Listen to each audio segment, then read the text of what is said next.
Good evening, ladies and gentlemen. I feel honored to stand here in front of you today. I'm a normal person, just like any of you, and I'm sure you must be waiting to hear me. But will you be equally interested and hold your patience to listen to a mentally unstable person? Today, I'm just as normal as you are, but a few years back, this wasn't the case. At the age of 10, I was terrorized by a traumatic event in my life and suffered from post-traumatic stress disorder. In short, PTSD. My PTSD was triggered by an attack at night point during a holiday trip with my parents to Bangkok.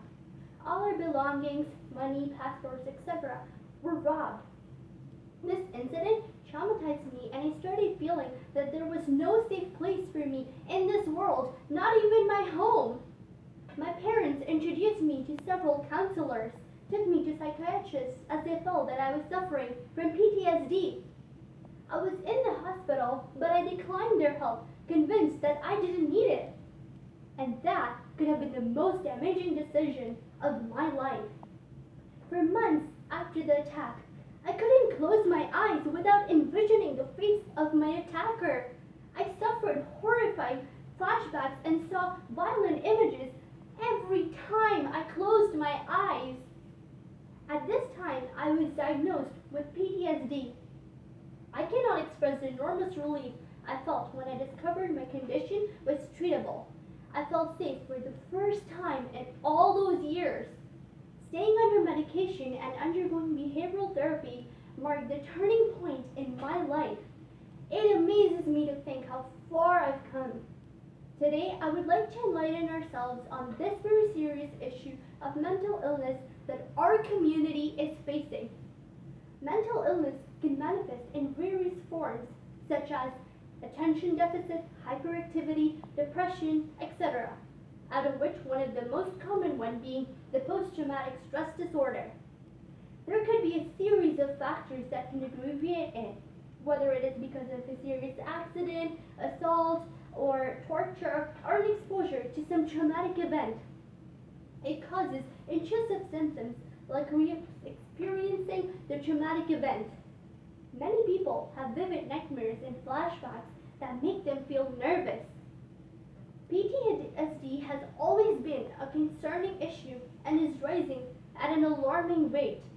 Although medical science has proven to have some best cures, it needs some serious community involvement at a broader level. What does it cost us? Just a helping hand, few moments of sharing happiness, few sympathetic words? And yet, we often turn a blind eye towards the issue. Can anybody in here confidently claim to have spent some quality time with such a person?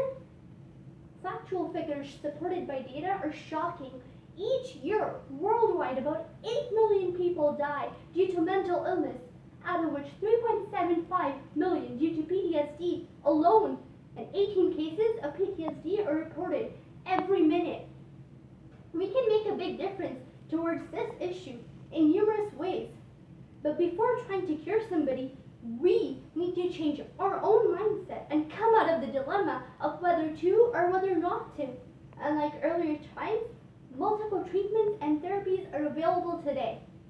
Cognitive behavioral therapy, processing therapy, counseling, and family therapy are just a few to name. From community perspective, today, numerous support groups are working towards this cause where one can share their experience and learn from others. And as individuals, the least we can do is offer emotional support and have patience. We should interact and encourage them to overcome their fears. It's time to wake up, ladies and gentlemen. A collective action is all that we need to save millions suffering from this deadly disease. God forbid this could happen with you tomorrow, or you, or even your child, because unforeseen events don't knock doors before they even happen. And then no one knows where it could lead to.